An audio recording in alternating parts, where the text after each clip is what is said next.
बहुत बड़ी बात है। चलना संभल संभल के, माया नगर यही है। चलना संभल संभल के, माया नगर यही। तुम्हें कौन सी साखी लिया था? बीजक वित्त बतावे गुप्ता, जो वित्त गुप्ता हो। ऐसे शब्द बतावे जीव को, बूझे बिरला को। तो सदगुरु कबीर साहिब का ये बीजक ग्रंथ है। और बीजक में गुप्त ज्ञान, आत्म ज्ञान छिपा हुआ है कि तुम अमर आत्मा हो और इस आत्मा का पुनर्जन्म भी होता है। इस जीव का पुनर्जन्म, और पूर्व जन्म में भी आत्मा थी। इस जन्म के पहले भी कहीं तुम्हारा जन्म था, ये पारक सिद्धांत बताता है। और जिस जीवन में आज तुम बैठे हो, इस जीवन के बाद भी तुम्हारा कहीं जन्म होगा। यहाँ मृत्यु होगी और इसके बाद तुम्हारा फिर जन्म होगा। और मृत्यु जीव की नहीं होगी, मृत्यु शरीर की होती है। जीव कभी मरता नहीं है और जीव कभी जन्मता भी नहीं है। जीव तो स्वरूप से अमर है, अजर है, शाश्वत है। लेकिन याद रखना, ये जीव शरीर को बदल देता है। आज तुम चिवरी में जन्म लेकर घर बनाकर रह रहे हो, 50 साल के बाद मृत्यु होगी तो सिर्री में भी जन्म हो सकता है। पास में सिर्री गांव है ना, और सिर्री में मरोगे तो फिर अटंग में हो जाएगा जन्म, और अटंग वाले का ट्रांसफर होगा तो वो चिवरी में आएगा। ये सब ट्रांसफर होती है आत्माओं के। शरीरों का परिवर्तन होता है, गांव का परिवर्तन होता है, परिवार का बदलाव होता है। आज जिस परिवार में हो, निश्चित नहीं कि उसी परिवार में पुनः जन्म लोगे, दूसरे परिवार में जन्म ले लोगे। जिस परिवार को तुमने बर्बाद किया है, सताया है, उस परिवार में भी तुम्हारा जन्म हो सकता है, ताकि उस बर्बादी को तुम भोग सको। क्योंकि तुमने ही बर्बाद किया है, इसलिए तुम भोगने के लिए वहाँ जन्म ले लोगे। इसलिए किसी व्यक्ति को बर्बाद भी नहीं करना चाहिए। यदि बर्बाद करोगे तो उस बर्बादी के दुख को भोगने के लिए मर करके तुम वहां जन्म लोगे जाकर। ये कर्म चक्र बड़ा विचित्र चक्र है, और इसके लिए कबीर साहिब भी उदाहरण देते हैं कि पेड़ की आड़ में छिप करके राम ने बाली को मारा था। बाली मर करके द्वापर में व्याध नाम का बहेलिया बनता है और राम कृष्ण के रूप में जन्म लेते हैं। फिर वो पेड़ की आड़ से ही बाण मारता है और कृष्ण की मृत्यु होती है। कृष्ण की मृत्यु बाण के द्वारा हुई थी। याद रखना, जिनको तुम भगवान कहते हो उनको व्याध नाम की बहेलिए ने बाण मार करके खत्म किया था। ये कर्म फल था। तब कृष्ण ने पूछा था, तूने क्यों मारा है? बहेलिया भी दुखी हुआ, बोला कि मैं सोचा था कोई मृगा की आंख चमक रही है, उसको मारा हूं। आपके पैर में पदुम का निशान वो चमक रहा था, मुझे क्षमा कीजिए। कृष्ण ने हंसते हुए कहा कि नहीं, कर्म का कर्जा अदा हो गया है। मैंने रामावतार में तुमको पेड़ की आड़ से मारा था, तुम बाली थे। अब तुम व्याध बने हो तो तुमने पेड़ की आड़ से मुझे कृष्ण अवतार में मारा है। कर्म का बदला पूरा हो गया है, कर्म का कर्जा अदा हुआ है, इसमें कोई क्षमा करने की बात नहीं है। जिनको भगवान मानते हो उनको भी जब कर्म का फल भोगना पड़ा, कर्म के चक्र से गुजरना पड़ा, तो याद रखना भाइयों बहनों, ये साधारण इंसान कैसे कर्म फल से छुटकारा पाएगा। भोक्तारो विप्रम उच्चन्ते कर्ता दोषिण लिप्पते। जीव कर्म या पय करे फल हो भोगते आप भ्रमत संसार में मुक्त लहत है आप। स्वयं कर्म करोत्यात्मा स्वयं तत्फल मोष्णते, स्वयं भ्रमंत संसारे स्वयं तस्माद् विमुच्यते। कितने लोग चुपके से कर्म करते हैं, वो सोचते हैं माता पिता जानते नहीं, कर लो चुपके से। पत्नी भी नहीं जानते, चुपके से दारू पी लो। लेकिन जब दारू पियोगे उसका नशा तो चढ़ेगा ना। पति जानता नहीं, चुपके से कुछ कर लो। कोई जाने न जाने, लेकिन तुम तो जानते हो। कितने लोग कहते गुरुजी नहीं जानते, चुपके से कर लो, चुपके से कर लो। चुपके उपके से भी बचने वाले नहीं, क्योंकि तुम जो कर्म कर रहे हो वो कर्म ही तुमको फल देगा। कोई वहाँ गुरुजी फल थोड़े देंगे, ना मम्मी पापा फल देंगे, तुम्हारा ही कर्म। तो कर्म तो जानता ही है, कर्म तुमने क्या किया वो तो पता ही है, कर्म फल देता है। इसलिए चुपके से भी बचने वाले नहीं। किसी गांव में एक वेश्या का नाच हो रहा था। वेश्या का नाच हो रहा था। अब तो वेश्याएं समाप्त हो गई हैं, वेश्याओं का नाच अब होता ही नहीं, क्योंकि अब पूरी दुनिया ही नाच रही है। सभी स्त्रियां भी नाचती हैं, पुरुष भी नाचते हैं। किसी के यहाँ विवाह होता है, सब नर नारी नाच रहे हैं, सब कूद रहे, उछल रहे, हाथ फेंक रहे, ऊपर को हाथ फेंक। नाचना वाचना तो आता नहीं है, हाथ वाथ फेंकते रहते, देखते रहते।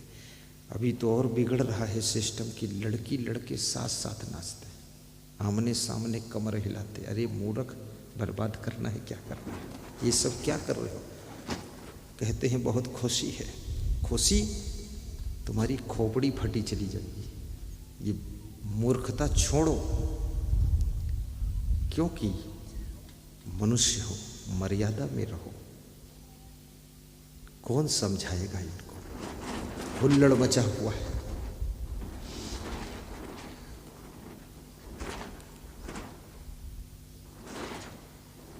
अब उस नाच कूद में सारे के सारे लोग नाच रहे हैं। इसलिए वेश्याओं का काम ही खत्म हो गया नाचने का। लेकिन ये पुरानी कथा जो सुना रहा हूं मैं, वेश्या किसी गांव में नाचने के लिए आई। उस गांव में एक धनवान व्यक्ति रहता था, उसका नाम था सुभान मियाँ। तो सुभान मियाँ दिन में लैट्रिन गया था बाहर, तो एक बोर के पेड़ के नीचे लैट्रिन किया था उसने। पहली बात तो वृक्ष के नीचे लैट्रिन करना नहीं चाहिए। दूसरी बात, फलदार वृक्ष के नीचे तो कभी नहीं करना चाहिए, क्योंकि फल गिरेगा तुम्हारी लैट्रिन में गिर जाएगा, गंदा हो जाएगा। अब तो हमारा देश बहुत विकास किया है, घर घर शौचालय है। खेत का पानी खेत में और घर की लैट्रिन घर में। बहुत बढ़िया बात है।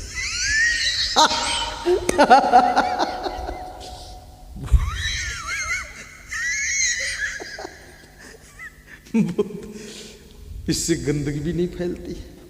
सड़कों के किनारे लैट्रिन दिखती नहीं क्या। अब कुत्ते भी टेंशन में, मैं खाऊं तो क्या खाऊं। मैंने एक कुत्ते को देखा, वो गाय का गोबर खा रहा था इसी छत्तीसगढ़ में। तो मैंने कहा ये गाय का गोबर क्यों खाता है, तो कोई उत्तर नहीं दिया मेरे संतों ने। पर मेरा दिमाग काम किया कि अब लैट्रिन इसको बाहर मिलती ही नहीं तो क्या करे, गोबर खाएगा, क्योंकि सब फ्लश लैट्रिन हो गए शौचालय। और सभी सरकारें इस पर काम कर रही कि शौच मुक्त गांव होना चाहिए, कहीं लैट्रिन दिखाई न दे। अच्छी बात है, पर मैं सरकारों से ये भी कहूँगा, अगर वास्तव में स्वच्छता ही चाहते हो तो सबसे पहले हर गांव में पानी टंकी बनाइए और हर व्यक्ति के घर में टोंटी से पानी पहुंचना चाहिए और शौचालय में टोंटी से पानी जाना चाहिए। क्योंकि शौचालय तो बनवा दिया, उसमें पानी नहीं है। अब जो शौचालय में जाना होता तो बाल्टी भरकर पानी ले जाइए। अब बाल्टी भरकर पानी ले जाने में शर्म लगती है, क्योंकि जो ही बाल्टी भर के वो लेकर चलता लोग समझ जाते टट्टी जा रहा है, तो लोग हंसते उसको। हालांकि हंसते हैं, लेकिन टट्टी तो सभी जाते, फिर भी हंसी आती। तो मारे शर्म के फिर वो बाहर चला जाता है लैट्रिन कभी कभी, कि कौन झंझट करे, नल में पानी भरो फिर उधर डालो। और कितने लोग लेटरिन चले जाते हैं, फिर पानी नहीं डालते तो गंदगी सब घर में फैलती रहती, बदबू। क्योंकि लेटरिन से गंदा और कुछ नहीं, ये लास्ट आइटम है गंदगी का, इसके बाद उसका कुछ नहीं होना, खत्म होना। तो शौचालय तभी साफ रहेंगे जब उसमें पानी हो पर्याप्त। मैंने देखा उत्तर प्रदेश में बहुत शौचालय बने, पानी किसी में नहीं। तो कुछ लोगों ने तो शौचालय में अपने छेना भर दिया है, गोबर भर दिया है, पैरा भर दिया, भूसा भर दिया। कितने लोगों ने तो अपने वो क्या होता बछरू को बांध दिया उसके अंदर। हमने कहा चलो बछरू इसी में तुम लेटरिन करो। अब दिल्ली में बैठकर डिसीजन लो, चाहे भोपाल में बैठकर डिसीजन लो, चाहे विधानसभा में लो, चाहे विधानसभा में लो, लेकिन डिसीजन में लास्ट तक सोचो भी। फिर इतना तुम बुद्धिमान हो करके कैसे डिसीजन लेते हो? भले 1 लाख गांव में तुम शौचालय बनाते हो, मत बनाओ। 80,000 गांव में बनाओ, 20,000 कम बनाओ, लेकिन जो बनाओ वो चालू होना चाहिए, व्यवस्था पूरी होनी चाहिए। सब अधूरापन पड़ा हुआ है। फिर दूसरी सरकार आती, फिर वो लेटरिन बनाती। पानी टंकी होना चाहिए, सबके यहाँ टोंटी जाना चाहिए। भारत देश की व्यवस्थाएं, मैं तो ये निवेदन करूँगा कि जब मकान बनाया करो तो मकान के साथ ही बाथरूम और किचन और सीढ़ी और शौचालय नक्शा में साथ में ही सेट करो, अलग मत बनाओ। गंदगी उसमें कोई नहीं होती अगर पर्याप्त पानी साथ में बनाने से आपको 1-2 दीवारें तो मिल जाती है मकान की, 1-2 दीवार ही खड़ी करनी पड़ती है, खर्चा भी कम आता है और सुरक्षित फ्रेश होने का मौका मिलता है। और जो व्यक्ति शुद्धता, सफाई, पवित्रता रखता है वो कभी गरीब नहीं रहता है। आप एक बात का गौर करें, जितने भी नेता हैं उनमें सबसे स्वच्छ, पवित्र, साफ सुथरा नेता कौन है? जल्दी बोलो। नरेंद्र मोदी कोई बोल रहा है, कोई लेडीज बोल रही, इधर से आवाज नहीं आ रही। नरेंद्र मोदी है ना। और जितने भी नेता हैं उनमें सबसे गरीब घर से अगर कोई नेता आया है तो उस नेता का नाम क्या है? नरेंद्र मोदी। और ये नरेंद्र मोदी साहू जाति के हैं, शायद तुमको पता नहीं। ये जहां जन्म लिया वहां जाकर मैंने पता लगा लिया। मैं भी कोलंबस हूं, फालतू वहां गया मैं।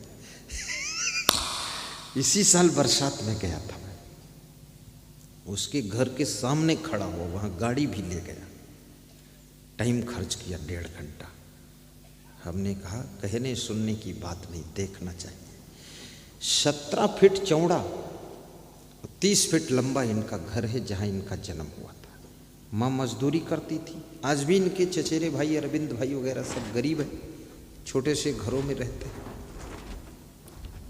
लेकिन सबसे गरीब घर में पैदा हुआ ये नेता, और सबसे ज्यादा पवित्र रहता, स्वच्छ रहता, साफ सुथरा रहता है, सफाई पर उसका बहुत ध्यान है। तो याद रखना वो सबसे ऊंचे पद पर पहुंचा है कि नहीं पहुंचा है? क्यों पहुंचा? क्योंकि सफाई और शुद्धता जिसके पास में होती है उसको बहुत बड़ा राजपद मिलता है और वो बहुत बड़ी लक्ष्मी का अधिकारी बनता है। इसलिए आज संकल्प लीजिए कि साफ सफाई, स्वच्छता अपने जीवन में, अपने घर में, अपनी गाड़ी में रखिए। देखिए आप बहुत बड़े धनवान भी बनोगे और आगे आपकी उन्नति भी होगी। साफ सफाई। दूसरा उदाहरण देता हूं। इस बात पर इसी साल मैंने विवेक किया है, अभी भी 1 महीने में ही सोचा इस पर मैंने। तुमने बहुत से साधु देखे होंगे, साधु, लेकिन साधुओं में सभी साफ सुथरे रहते हैं, सब साधु महान, लेकिन विशेष साफ सफाई कौन साधु रखता है बताओ? तो इस कबीर पंथ की बात ले लो। विशेष साफ सफाई, विशेष साफ सफाई बोलत कहने, चुप्पे क्यों बैठे? विशेष साफ सफाई, विशेष साफ सफाई हम रखते हैं, क्योंकि साफ सफाई रखने में बड़ी मेहनत पड़ती है। तो वो जो विशेष साफ सफाई रखता है व्यक्ति, वो भी संतों की लाइन में टॉप करता हुआ चला गया। सफाई का देख लो उदाहरण इसका। मैं आपसे भी कहूँगा, अगर तुम साफ सफाई रखोगे, गरीबी अपने आप दूर भागेगी और लक्ष्मी की कृपा आपके ऊपर हो जाएगी। इसलिए साफ सफाई रखो। और ये भी निवेदन करूँगा कि बच्चों को भी साफ सुथरा रखो, गाड़ी को भी साफ सुथरा रखो। कितने लोगों को मैं देखता हूँ, गाड़ी तो बहुत कीमती है पर इतनी गंदगी लगी हुई है, जहाँ छू लो वहीं तुम्हारे गंदगी लग जाएगी।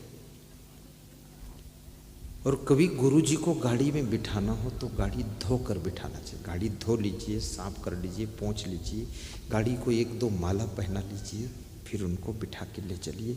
अगर इच्छा है गाड़ी पवित्र कर दे गुरुदेव, तो उसको पहले सफाई करो, गाड़ी की गंदगी नहीं रखनी। गुरुदेव को कभी चरण पूजा में बुलाओ तो घर की सफाई करो, पहले घर साफ करो, द्वार साफ करो, रंगोली बनाओ, दीपक जलाकर रखो और थोड़ा फूल वूल की डिज़ाइन भी बनाओ, बिस्तर भी साफ सुथरा बिछाओ, कचरा गंज मत बनाओ, अल्लम जल्लम अलवा जलवा मत करो, ठीक ठाक सेटिंग से। और गुरु जी का आसन भी साफ सुथरा लगाओ। चरण पोंछने के लिए साफ कपड़ा रखो छोटा सा, जिसमें तुम मुंह पोंछते हो उसमें चरण मत पोंछना, वो गंदा होता है कि उसमें तुम्हारी नाक की रेमट भी लगी है। अब उसमें गुरुदेव के चरण पोंछोगे तो रेमट चरण में लग जाएगी, फिर रेमट गुरुदेव बिस्तर पर जाएंगे वहाँ लग जाएगी। ये रेमट कहाँ तक पहुँचाना है बताओ? उसमें मत पहुँचिए। अलग से नया बढ़िया रूमाल कपड़ा हो छोटा सा, उसमें पोंछ लो। और संतों के लिए भी बिछौना साफ सुथरा बिछाइए, भक्तों के लिए भी चटाई डाल दीजिए, कुछ दरी बिछा दीजिए। ऐसे फर्श पर मत बिठाइए, उनको गंदे हो जाएंगे। यहाँ पर जो ये बिछौना बिछाता हूँ, ये हमारे संत जी क्यों बिछवाते हैं कार्यकर्ता? तुम्हारे कपड़े गंदे ना हो, इसलिए चटाई, चटाई के ऊपर कपड़ा और कपड़ा के ऊपर तुम बैठो। और कभी योग संयोग ऐसा होगा तो सभी श्रोताओं को कुर्सियों पर बिठाने का इरादा है। ये सब चटाई पटाई कपड़ा लफड़ा सब खत्म करूँगा, डायरेक्ट कुर्सी डाल दो। लोग जिसको 2 घंटे बैठना हो 3 घंटे बैठा रहेगा, दर्द नहीं होगी घुटनों में, न कमर दर्द, आराम से बैठो। ऐसा मेरे अंदर सोच है और कभी न कभी ये होगा पूरा, कुर्सियों पर बिठा दिया जाएगा। और कुर्सी पर बिठाने से एक बहुत बड़ा फायदा है कि कुर्सी छोड़कर कोई हटेगा भी नहीं, क्योंकि डर ये रहेगा अगर हटे तो दूसरा बैठ जाएगा, फिर कुर्सी मिलने वाली भी नहीं। ये जमीन पर बैठते हैं लोग, बीच बीच उठते हैं, कोई उधर बीड़ी पीने के लिए जाता है, कोई घूमने निकल जाता है, हवा खाने भी निकल जाते लोग पंडाल से बाहर। सत्संग में बैठ जाओ, उठना नहीं चाहिए बार बार। पैरों में दर्द होने लगे तो आसन चेंज कर लो और सीधे बैठो। और साथ साथ में सत्संग में थोड़ा ताली बजाना चाहिए, इससे व्यायाम होता है तो नींद नहीं आती है। और हंसना चाहिए, इससे दिमाग का स्मरण बढ़ता है, तो जो सत्संग सुनोगे याद हो जाएगा। और एकदम पत्थर की मूर्ति जैसे बैठोगे तो खोपड़ी शून्य हो जाएगी, टांगें शून्य हो जाएंगी, हाथ पांव शून्य हो जाएंगे। जब सत्संग छूटेगा तो तुम उठ ही नहीं पाओगे, तुम्हें लगेगा कोई भूत प्रेत पकड़ लिया है, झुनझुनी झुनझुना सब लेकर घूमोगे। इसलिए थोड़ा आनंद भी आना चाहिए। सत्संगत की महिमा बड़ी, आए कर लो घड़ी दो घड़ी। सत्संगत की महिमा बड़ी, आए कर लो घड़ी दो घड़ी। जिससे हो जाए जीवन सफल, जिससे हो जाए जीवन सफल, जाएगी मिट सभी गड़बड़ी। जाएगी मिट सभी गड़बड़ी। सतसंगत की महिमा बड़ी, आए कर लो घड़ी दो घड़ी। सतसंगत की महिमा बड़ी, आज कर लो घड़ी दो घड़ी। आज कर लो घड़ी दो घड़ी। जिससे हो जाए जीवन सफल, जिससे हो जाए जीवन सफल। जाएगी मिट सभी गड़बड़ी, जाएगी मिट सभी गड़बड़ी। जाएगी मिट सभी गड़बड़ी, आए कर लो घड़ी दो घड़ी। आए कर लो घड़ी दो घड़ी। आए कर लो घड़ी दो घड़ी। एक कहानी सुना रहा था मैं आपको, कर्म फल की कथा थी। उस गांव में एक सुभान मियाँ रहते थे। बोयर के पेड़ के नीचे लैट्रिन कर रहे थे। बोयर के फल भी नीचे पड़े हुए थे।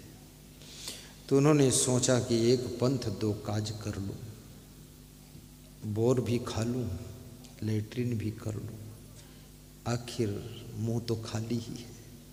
कितने लोग खाते भी हैं और साथ में टट्टी भी करते हैं। कितने लोग बीड़ी भी पीते हैं और साथ में लैट्रिन करते हैं। कितने लोग गुड़ाखू घिसते भी जाते हैं और लैट्रिन करते जाते हैं। बड़े अद्भुत लोग हैं। और बीड़ी पीने वालों से कि लैट्रिन करते समय बीड़ी क्यों पीते हो, तो कहते हैं बीड़ी अगर न पीऊँ तो लैट्रिन निकलती ही नहीं। तो उनसे पूछो, लैट्रिन ये बीड़ी का धुआं के लैट्रिन को ढकेल कर निकालता है? ये क्या बना रहे तमाशा सा। गुड़ाखू यहाँ तालाबों के किनारे पहले मैं जाता था स्नान करने छत्तीसगढ़ में। कभी कभी तालाब में भी नहाया हूँ 20 साल पहले, अब तो नहीं जाता। तो सब वो काले रंग की डिबिया पड़ी मिलती थी। तो मैं सोचता ये काले रंग की शीशी क्या है डिब्बी। लोगों ने बताया इसमें शिवनाथ गुड़ाखू आता है। तो मैंने कहा इधर क्यों पड़ा है ये? तो बोले यहीं आकर लोग घिसते हैं, इधर लेटरिन जाते हैं। कितनी गंदी बात है। ये गुड़ाखू बहुत गंदा होता है। ये सड़ा सड़ा कर बनाया जाता। गुड़ाखू घिसने की आदत भी छोड़ो। ये 10 रुपये का रोज गुड़ाखू घिसते हो, अगर 80 साल की जिंदगी भर घिसते हो तो 300 रुपये महीने, 3600 रुपये साल। 3600 को 80 से गुणा कर दो जरा। चलो करो, जिसकी गणित अच्छी हो करके बताओ। 3600 और 80 की गुणा करनी। चलो 4000 को 80 से गुणा कर दो। 8 चक्को 32। कितना हुआ है? 4000 एक साल में गुड़ाखू घिसा है। तो 80 साल में कितने का घिसेगा? 10 साल में 40,000 का, 20 साल में 80,000 का। तो 40 साल में 80 साल में 3,20,000 का घिस देगा गुड़ाखू। और 3,20,000 की नई कार भी ले लो, आल्टो ले लो या 800 ले लो, नई कार मिल जाएगी। आखिर गुड़ाखू घिसने से फायदा क्या हुआ? बीड़ी पीने से फायदा क्या हुआ? मुंह से धुआं खींचा और नाक से निकाल दिया, क्योंकि अंदर धुआं भरने का कोई स्थान ही नहीं है। इसलिए आपका धुआं तो बाहर ही निकलेगा। नशा में क्यों रहना चाहते हो? होश में क्यों नहीं रहना चाहते हो? दारू क्यों पीते हो? होश में नहीं जीना चाहते हो? ये दिमाग को पागल करके पड़े हो सड़क किनारे, अधमरे पड़े हो, 2 लोग उठा के टांग कर ला रहे हैं। ये कोई बुद्धिमानी का काम? दूध क्यों नहीं पीते हो जिससे सेहत बनती है? दारू पी पी करके शरीर को इतना बर्बाद किया है, धन को बर्बाद किया, घर को बर्बाद किया, फैमिली को बर्बाद किया, तुमको कौन बुद्धिमान कहेगा? ये अंडा क्यों खाते हो? ये मुर्गी क्यों मारते हो? इसको क्यों चबा रहे हो? मूली क्यों नहीं खाते हो? आलू क्यों नहीं खाते हो? अंडा क्यों खाते हो? आलू में भी वही तत्व मिल जाएगा। मछली क्यों खाते हो? गाजर खा लो। इतनी गंदी मछली, नाक, थोक, खखार, रेमट, मुर्दा, गोबर सब खाती मछली, उसको तुम खाते हो। हद मारती मैलुआ कहीं का। जहां मछली रखी हो इतनी बदबू आती है, उस मछली को पकड़कर फिर काट कर कढ़ाई में पकाकर और उसके बाद मुंह में धरकर चबाकर पेट में ले जाना, ये कितनी गंदी बात है।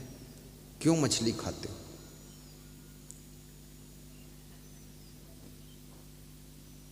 दूध पी लो, थोड़ा घी खा लो, थोड़ा छाछ पी लो, दाल चावल सब्जी रोटी खा लो। इतने अच्छे अच्छे भोजन व्यंजन हैं। कोई भी प्रदेश हो, दाल चावल सब्जी रोटी से अच्छा भोजन दुनिया में कोई है ही नहीं। मैंने देखा हूँ, दाल चावल सब्जी रोटी में जो टेस्ट है और कहीं टेस्ट नहीं है। टमाटर खा लो, शाकाहारी जीवन जियो। तुम्हारी रसोई में वो चीज पकनी नहीं चाहिए, तुम्हारे मुंह में वो चीज जानी नहीं चाहिए जिससे किसी जीव की हिंसा होती है, जिससे किसी का जीवन समाप्त होता है। तुम जीने के लिए खा रहे हो लेकिन दूसरों का जीवन समाप्त कर रहे हो, ये महापाप कर रहे हो। इसको बंद कीजिए। कोई भी नशा मत करो। जिनके बेटे शराब पीते हैं माँ बाप परेशान है, जिनका पति शराब पीता है पत्नी हैरान है। ये तो बड़ी अच्छी बात है जो पत्नियां शराब नहीं पीती है, नहीं तो पूरा बंटा ढार हो जाता। छत्तीसगढ़ में तो कई गांव में मैंने देखा स्त्रियां लाठी लेकर, डंडा लेकर शराबियों को ठोकती पीटती है। शराब की दुकानों पर भी पीट पाट कर देती। मुख्यमंत्री रमन सिंह ने व्यवस्था बनाई थी कि स्वयं आंदोलन चलाओ, लेकिन उससे कंट्रोल क्या होता है? अब किसी का पति पीटा जाएगा तो उस पिटाई में 10 औरतें हैं और 10 में से एक का पति भी है, वो पिट रहा है, तो ये पीट पाट से कोई घर सुधरेगा? फिर दूसरा कारण लेकर के पति पत्नी की पिटाई करेगा दूसरे दिन, उससे झगड़ा बढ़ने वाला ही है। वो कोई डिसीजन सही नहीं है। बहुत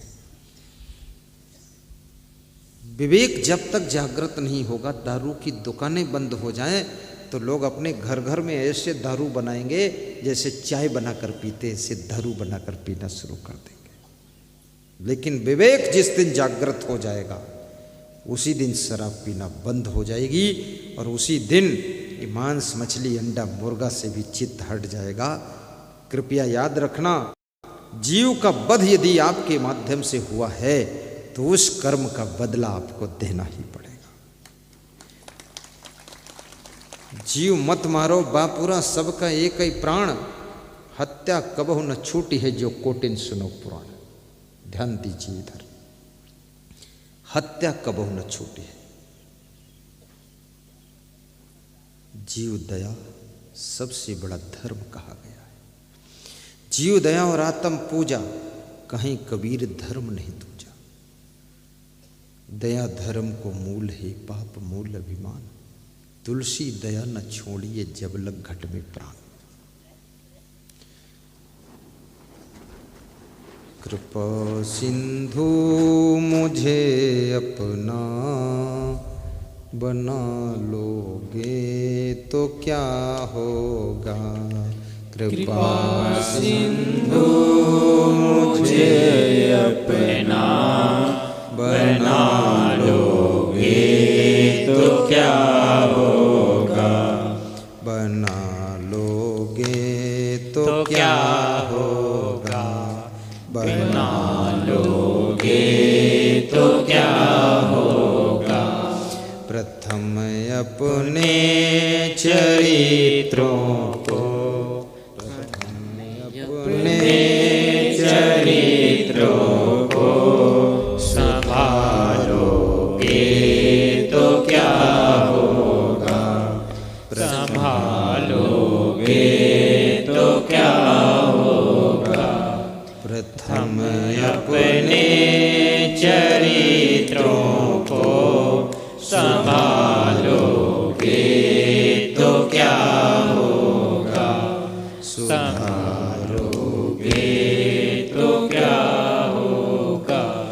कृपा सिंधु मुझे अपना बना लोगे तो क्या होगा। कृपा गाइए, सब गाइए ताली बजाकर। मुझे अपना बना लोगे तो क्या होगा, बना लोगे तो क्या होगा, बना लोगे तो क्या होगा। प्रथम अपने चरित्रों को सुधारोगे तो क्या होगा।